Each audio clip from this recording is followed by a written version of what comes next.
بسم اللہ الرحمن الرحیم۔ السلام علیکم۔ تو آج ہم ایک بہت ہی خاص، ایک بڑے منفرد سماجی اور معاشی نظریے پر بات کرنے جا رہے ہیں جسے نظام ربوبیت کہتے ہیں، اور یہ تصور علامہ غلام احمد پرویز صاحب نے اپنی کتاب میں بڑی گہرائی کے ساتھ پیش کیا ہے۔ اچھا، تو اس پورے نظام کی جو بنیاد ہے نا، وہ ایک الہی عہد پر ہے، یعنی ایک ایسا سودا ہے جو انسان اور خدا کے درمیان ہوتا ہے۔ تو چلیں سب سے پہلے اسی کو سمجھنے کی کوشش کرتے ہیں۔ تو یہ عہد ہے کیا؟ دراصل اس کی بنیاد ایک بہت گہرے روحانی سودے پر ہے۔ ذرا سوچیں کہ انسان اپنی جان اور اپنا مال، مطلب اپنا سب کچھ خدا کے سپرد کر دیتا ہے، اور اس کے بدلے میں اسے کیا ملتا ہے؟ جنت کا وعدہ، یعنی ابدی کامیابی کی ضمانت۔ ٹھیک ہے، یہ بات تو سمجھ میں آتی ہے، لیکن یہاں ایک بہت ہی دلچسپ اور بنیادی سوال کھڑا ہوتا ہے۔ دیکھیں، یہ ایک غیر مادی سودا ہے، تو پھر یہ لین دین، یہ حقیقی دنیا میں عملی طور پر ممکن کیسے ہو سکتا ہے؟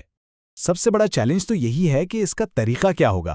مطلب یہ کوئی عام خرید و فروخت تو ہے نہیں کہ ایک چیز دی اور دوسری لے لی، یہاں تو معاملہ بالکل ہی الگ ہے۔ اور یہی بات ہمیں ایک اور گہرے سوال کی طرف لے جاتی ہے کہ اچھا، اس تبادلے کے لیے رابطہ کس سے کیا جائے؟ انسان اپنی جان اور اپنا مال کس کے حوالے کرے گا؟ اور یہیں آ کر وہ مرکزی پہیلی بالکل واضح ہو جاتی ہے جس کا حل چاہیے۔ وہ یہ کہ آخر ایک غیر مادی ذات کو یہ مادی چیزیں یعنی زندگی اور مال و اسباب حقیقت میں پیش کیسے کیے جا سکتے ہیں؟ تو چلیں اب اس حل کی طرف آتے ہیں جو کتاب میں پیش کیا گیا ہے، اور وہ حل ہے نظام ربوبیت۔ یہ آپ یوں سمجھیں وہ ڈھانچہ ہے جو اس نظریاتی عہد کو ایک عملی شکل دیتا ہے۔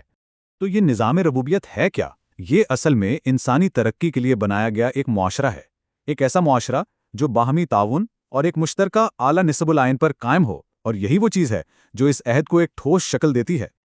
اور یہ سمجھنا بہت ضروری ہے کہ یہ صرف کوئی معاشی ماڈل نہیں ہے، اس کا اصل مقصد تو انسان کی تمام صلاحیتوں کو پروان چڑھانا ہے، اس کی شخصیت کو ایک مکمل صحت مند شکل دینا ہے، اور یہ سب کچھ باہمی مدد اور تعاون کے ذریعے ہوتا ہے تاکہ انسان جسمانی موت کے بعد بھی باقی رہنے والی بقا حاصل کر سکے۔ مصنف یہاں ایک بڑا خوبصورت موازنہ پیش کرتے ہیں۔ وہ کہتے ہیں کہ ایک مشترکہ نسب العین کے بغیر زندگی بالکل خالی اور بے معنی سی ہوتی ہے، بے کیف، بے ربط۔ لیکن جب آپ اس نظام کا حصہ بنتے ہیں تو وہی زندگی ایک بلند مقصد سے جڑ کر بھرپور اور ترقی پسند بن جاتی ہے۔ اچھا، تو اب واپس اسی سوال پر آتے ہیں کہ یہ معاشرہ رابطے کا ذریعہ کیسے بنتا ہے؟ آخر وہ کون ہے جو خدا کی طرف سے اس سودے کو قبول کرے گا؟ کتاب کے مطابق اس معاشرے کا جو سربراہ ہوتا ہے نا، وہی خدا کے نمائندے کے طور پہ کام کرتا ہے۔ وہی ہے جو اس غیر مادی، اس ایبسٹریکٹ سودے کو ایک ٹھوس، ایک کانکریٹ شکل دیتا ہے۔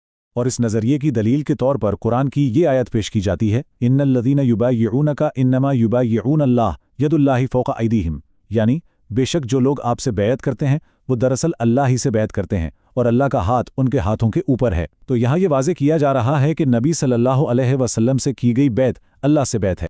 تو اس کا مطلب کیا ہوا؟ عمل کچھ یوں بنتا ہے کہ ایک شخص اس ربوبیت والے معاشرے کے رہنما سے بیعت کرتا ہے۔ یہ بیعت دراصل اللہ سے بیعت سمجھی جاتی ہے، اور اس طرح وہ اپنی جان اور مال معاشرے کے سپرد کر دیتا ہے، اور یوں وہ الہی عہد پورا ہو جاتا ہے۔ چلیں اب یہ دیکھتے ہیں کہ اس نظام کا حتمی مقصد کیا ہے، یعنی اس سب کا فائدہ کیا ہے، آخر نتیجہ کیا نکلتا ہے؟ تو یہ نظام ربوبیت دراصل ارتقاء کے ایک بالکل نئے عمل کا آغاز کرتا ہے۔ یہ صرف مادی ارتقاء نہیں، بلکہ یہ اخلاقی ارتقاء اور خود شناسی کا سفر ہے۔ اور اسی مقصد کو قرآن کی یہ دعا بہت خوبصورتی سے بیان کرتی ہے، ربنا آتنا فی الدنیا حسنہ وفی الآخرۃ حسنہ، اے ہمارے رب ہمیں دنیا میں بھی بھلائی عطا فرما اور آخرت میں بھی بھلائی۔ یعنی مقصد ایک متوازن کامیابی حاصل کرنا ہے، دنیا میں بھی اور آخرت میں بھی۔ تو خلاصہ کلام یہ ہوا کہ نظام ربوبیت ایک ایسا سسٹم ہے جہاں تمام وسائل کو انسانی زندگی اور شخصیت کو بہتر سے بہترین بنانے کے لیے استعمال کیا جاتا ہے، اور اسی طرح وہ الہی عہد بھی پورا ہوتا ہے۔